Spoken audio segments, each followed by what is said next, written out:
We are live. Okay, we're live. This is Senate Appropriations Committee. It's February 4th, 10 days. And today we have President of UVM here. I'll let you introduce yourself for the record and give us your presentation. Thank you so much. For the record, I'm Marlene Trump. I'm the president of UVM. I began on July 1st. I'm thrilled to be here. Thank you so much. So you have my deck? I do. It's online, but yes, you can share it right on there. Oh, okay. Yeah, it's better if you want some of you or Wendy shares any. And so, how should I share it? So the email is sent to Wendy through. I'm gonna text you. Got it. I'm sorry, it was confusion, but I set it up earlier. Thank you. Well, I will tell you, while we wait to pull this up, that my theme today is really about my vision for, as the president, about how we move together as a university to strengthen the entire state. And our community has worked together for the last several months on a strategic plan that's actually going before our board of trustees on Friday. So now I've got the link.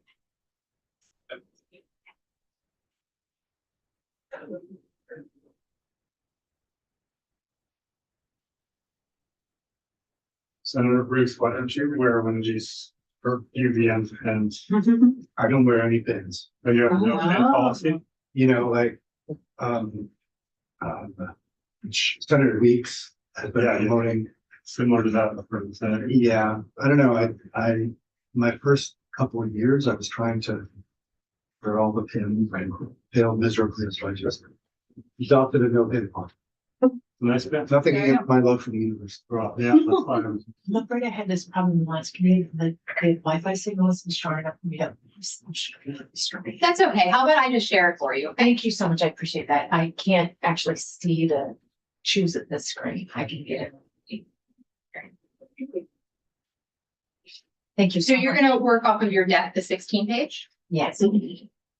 And I will speak quickly so that I leave time for questions for everyone.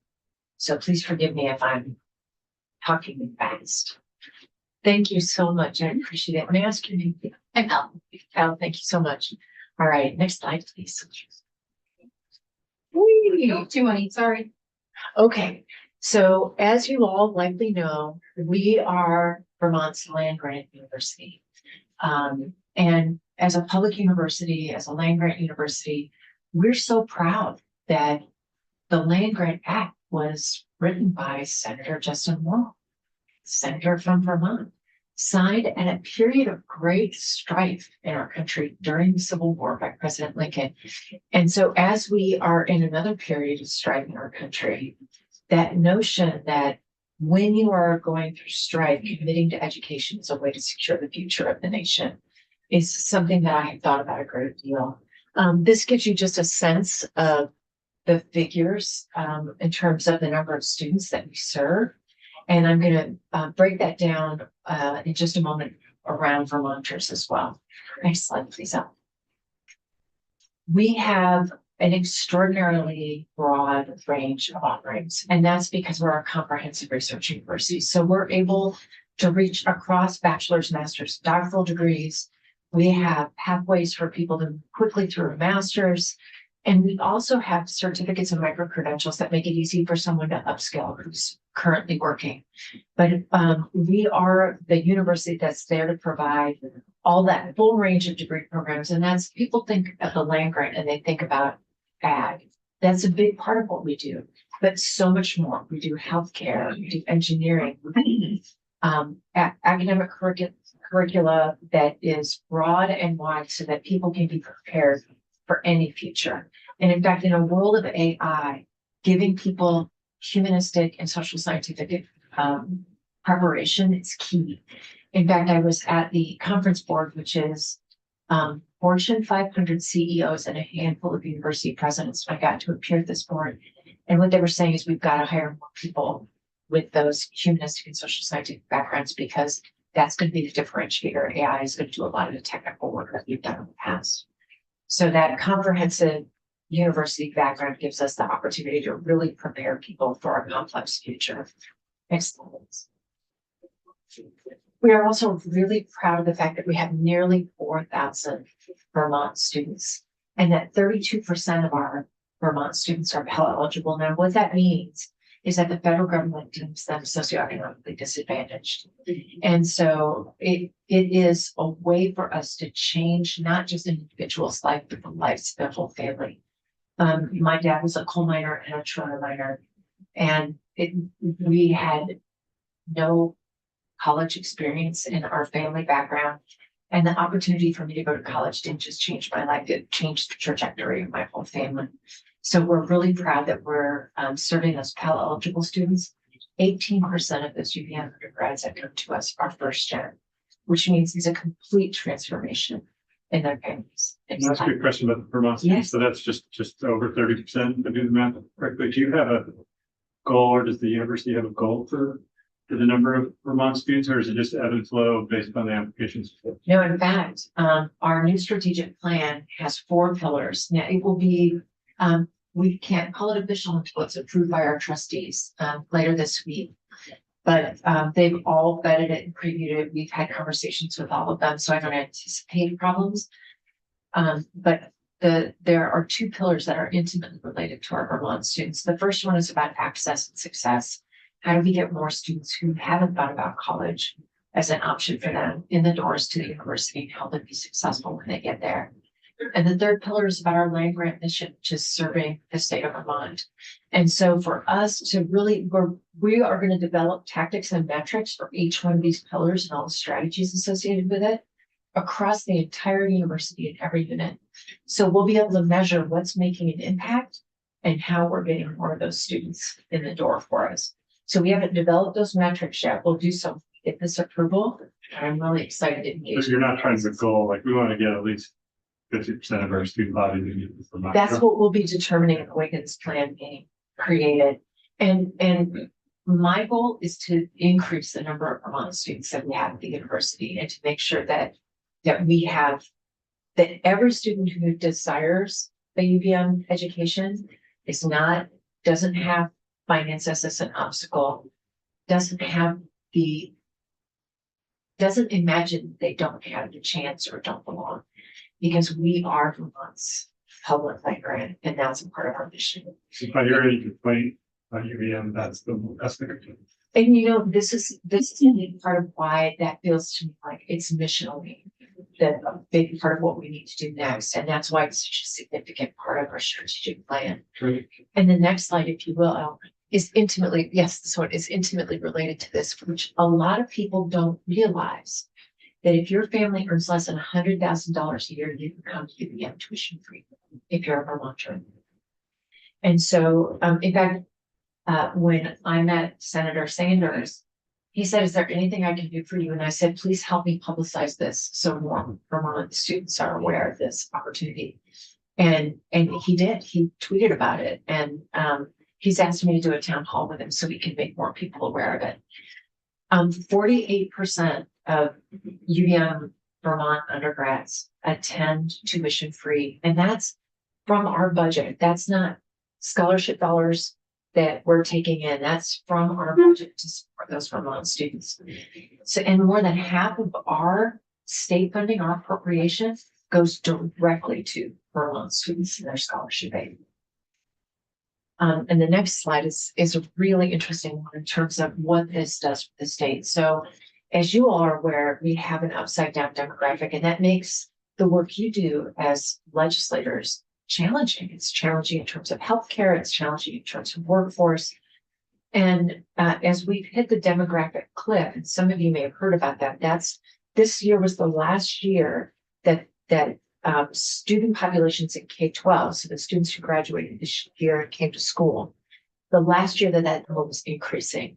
Now, as we look down through the K-12 system, we can see who's coming up to it, that number is going to decline. And the decline will be the steepest in New England. So as that number declines, it really affects the state's ability to fund things like healthcare, especially for people who, when you have people who are retired and not working. And so I'm very proud that not only are we supplying students for the workforce, we're supplying that well-being for the state by having young people stay. So for every Vermonter that we graduate, 2 people from out of state stay and work and live in Vermont. Are you also assuming that Vermonter stays? Many of them do. And I actually went to VSET about a month and a half ago, and they had done a longitudinal study. And what they found is that in the first 12 to 15 years, most folks stay. It's when their family starts to grow. They're not sure they can afford health insurance. They're not sure they can afford housing. And that might be when they move to a city. And they tend to move not far, but as you all, I'm sure know, then folks tend to come back when they retire. And so what we want to do is figure out how we can, as the land grant, really think about how we can support the possibility and prospect of people staying, thriving in the state. And we do have, next slide, please, more than 35,000 alumni who are living and working in the state right now. So we're making a really significant impact on the workforce and on the energy, the optimism, the entrepreneurship, the having the medical workers, having the teachers. So it's making a big difference, but we recognize that we can make an impact by really working with our state partners, business community, the nonprofit community, to try to figure out ways that we can help people stay and thrive in the state for their whole career. Next slide, please. We have been named an R1 Research University, and not a lot of people know what that is unless they're in the world of academia. It's a Carnegie classification that rates the excellence and extent of research. There are only 3% of the institutions in the country that are R1s, and now UVM's in that rarefied air. And what that does for us is it helps us recruit top faculty. It helps us bring in additional research dollars, and it helps for students who want to be a part of student research, which can be very transformative for students, changes the way they think. This is the kind of institution that they want to go to and their parents want them going to. And more than just doing excellent research, which I'll talk more about in just a moment, if I can have the next slide, please. We are very, very proud that we have been named #1 in the nation by Princeton Review for making a social impact. So in alignment with the values of the state, in alignment with the deep values of the university, over the course of its history, this is an institution that has worked to make an impact on the world around it. And our students graduate with that sensibility. So for example, our MBA program is #1 in the US and #2 in the world for graduates that make a social impact with their degree program. So they're not just people who want to graduate and go out and earn a bunch of money. They want to make the world a better place. And we're very, very proud of that. Next slide, please. Do you know if UVM is still the #1 in Peace Corps volunteers? I don't know that. But, Maybe you know. at one point they were. At one point we were, but I'll check. Yeah, let me. I wouldn't be surprised. We are extremely proud of the amount of extramural support that we've won to the state. So those are dollars coming into the state from various kinds of research entities. And of the way our research makes an impact. What you're seeing here in this image is people on our research vessel out on Lake Champlain, and they've made incredible discoveries about how to improve the health of the lake. And in improving the health of the lake, improving the landscape around it, they've made incredible discoveries about, for example, this thing that just astonished me, that in fish, cancers are communicable diseases. They're contagious, they can be contagious. And so understanding that scientifically may help us get ahead of those risks for humans. So the kinds of discoveries that are happening have a real impact on our day-to-day lives. I'll give an example on the next slide, if you could please help. You probably recall support that we received for the Vegan Tech Hub. I had the privilege of working with one of the largest in my last role, in my last presidency, one of the largest semiconductor producers in the world, Micron. And so I actually was at the G7 summit a number of years ago when the Chips and Science Act was passed, because it was focused in part on semiconductors during the pandemic, maybe you tried to get technology, a computer, or even something like a refrigerator or dishwasher. And there was a huge bottleneck in the production of those kinds of things because all of them are fitted with semiconductors. And so the US made a decision to try to bring more semiconductor production home to this country so that we're not dependent on the supply chain for that work. This technology, the gallium nitride technology, makes semiconductors lighter and smaller so that all of our technology, from our computers to planes, can have lighter, smaller equipment. We were awarded $3.4 million, and you may recall that we got a $20 million federal award for this work. And that award was frozen when the research entities had their funding choked off. And we were shocked because this is about American competitiveness and American independence. But it was one of the awards that was reopened again recently. And so we had to begin the process all over again. And we have a 5-part application. All 5 parts are now in final stages of review, and we've made it through all the stages. So keep your eyes peeled on that because it would be tens of millions of dollars coming for that project. Next slide, please. We are the first ever in the country rural biolabs. So biolabs tries to go to places that are doing incredible medical and scientific research and help get that research into the hands of consumers and into the healthcare industry. So how do we take research and get it translated out into the world so that people can actually use it? And Biolabs has these sites across the country, but they're all in major, very large scale metro areas. This was the first rural biolabs country, and they chose to come because of UVM, because of the opportunity that it presents in the state of Vermont for us to really be game changers in terms of healthcare research and scientific research. So this new effort is going to be launching new projects and new commercialization of these kinds of innovations. And if I can have the next slide, I'll give you an example of one. So this super creepy image you see of a tick is here because we have researchers that are working on a vaccine for tick-borne illnesses so that people who are living out in the world who will be protected from diseases like Lyme's, which can be so devastating in this part of the country. And this is the same research team that developed the RSV vaccine. And maybe you've heard of RSV. Sometimes people are advised by their doctors to get RSV, especially if they've got children or infants, or they have older people in their family, because it's very dangerous for those two groups.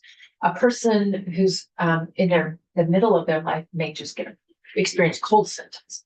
But for people on both ends of the age spectrum, it can be very dangerous.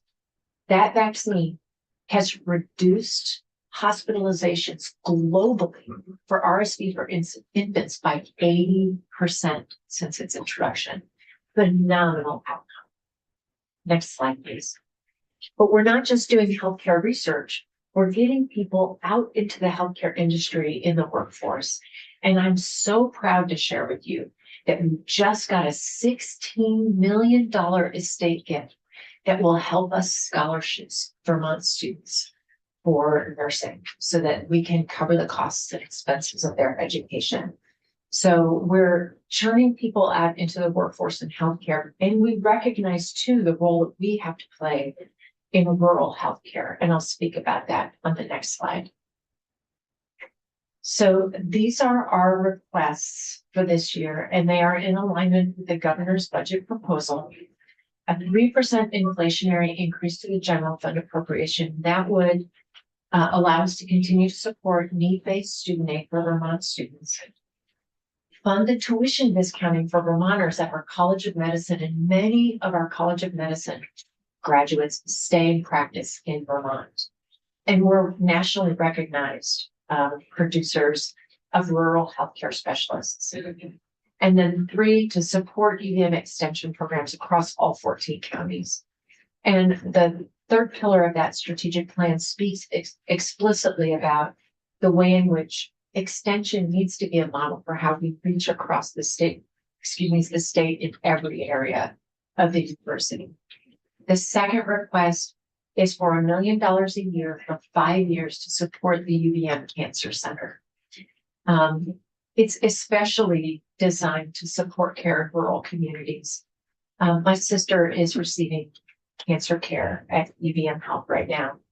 And when we go in for her infusions, what we have discovered is that there are often people who are driving 2 hours, 2.5 hours to get their cancer care.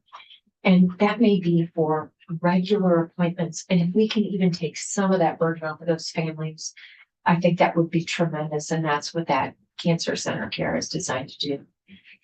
Did we fund that last year?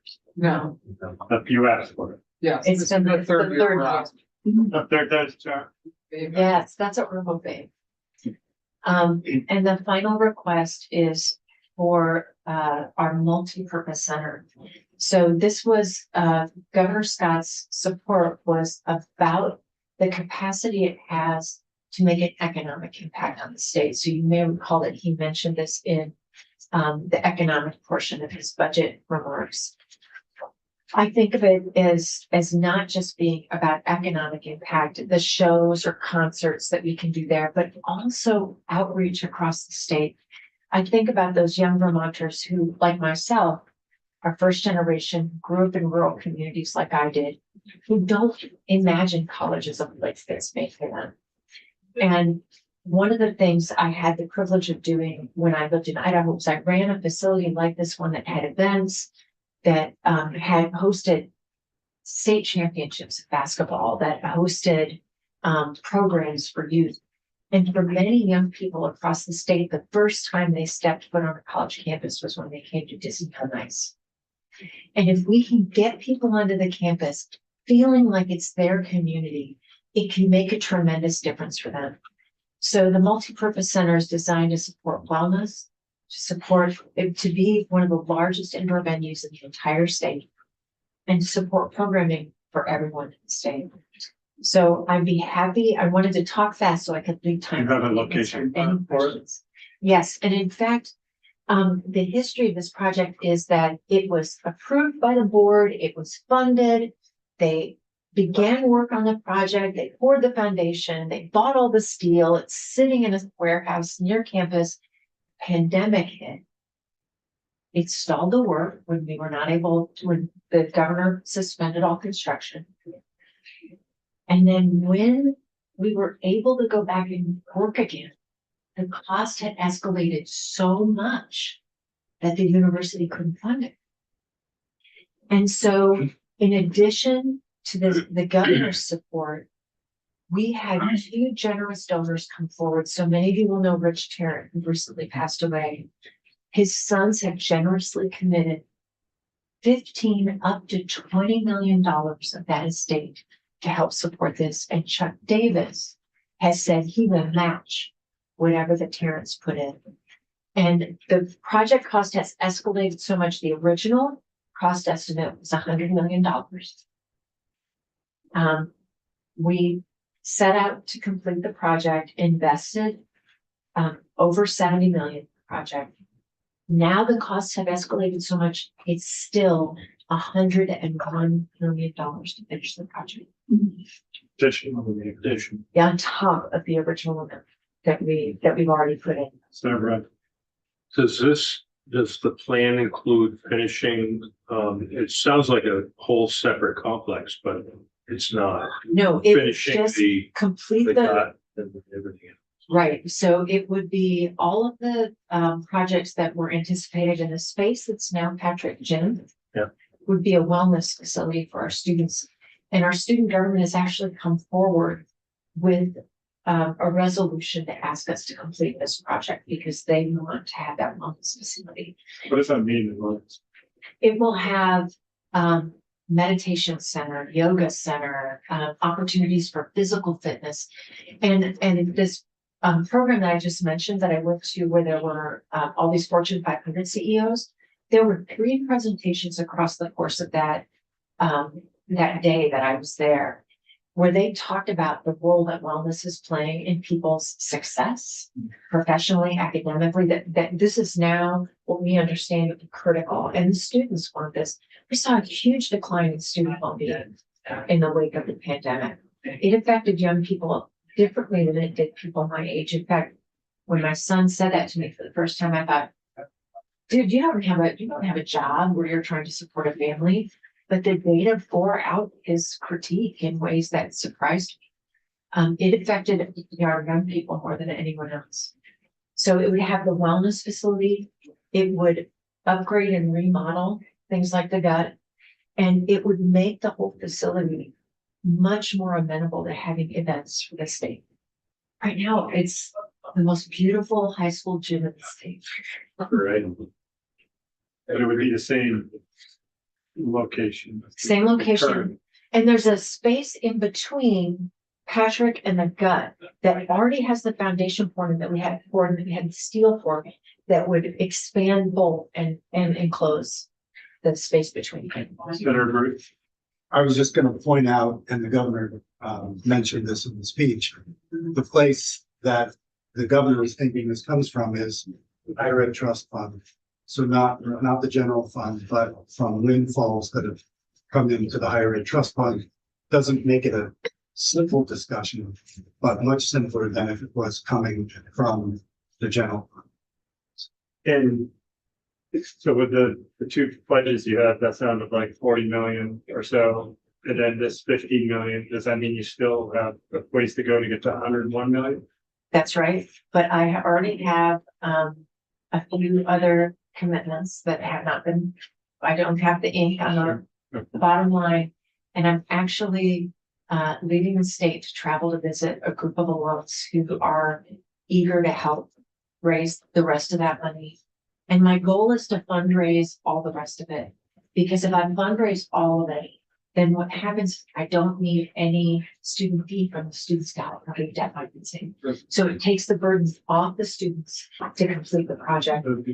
It's frustrating because this project would have been finished years ago if the pandemic hadn't hit. Right. But if we can complete it now, I think it'll make a huge impact on our students and on the state. It would be easier if this was the last 15 million. If this was the, This was the last 15. absolutely right. Yeah, people like to be the last one. Yes, Because but I mean, what I Put was, it in a fund that sits there and then it becomes 309 million. well, we actually have projected out to give me time to do the fundraising. So that 101 is building in 27, 28. Okay. And I have, I can tell you unequivocally that the governor making that commitment has changed the mind of many of our donors who were wary because the project got stalled before. And they said, okay, if the state is in, then we can come to the table again. And so it's been very transformative for our fundraising already.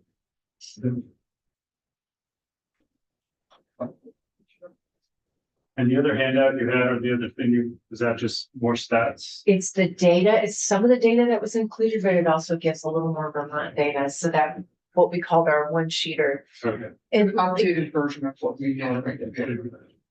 And it gives you also a sense of the kind of impact we're making in the state. One of the figures that I didn't mention is that 92% of Vermonters who come to UVM receive scholarship funds. Yeah. Going back to the nursing program Yes. in the scholarships. Do they have strings like, we'll give you a scholarship for nursing if you stay in Vermont and work a year or two, or I know some do that. No, I've seen that in other landscapes before. We don't have that requirement, Okay. but what we have found with our students, they want to stay in Vermont. Okay.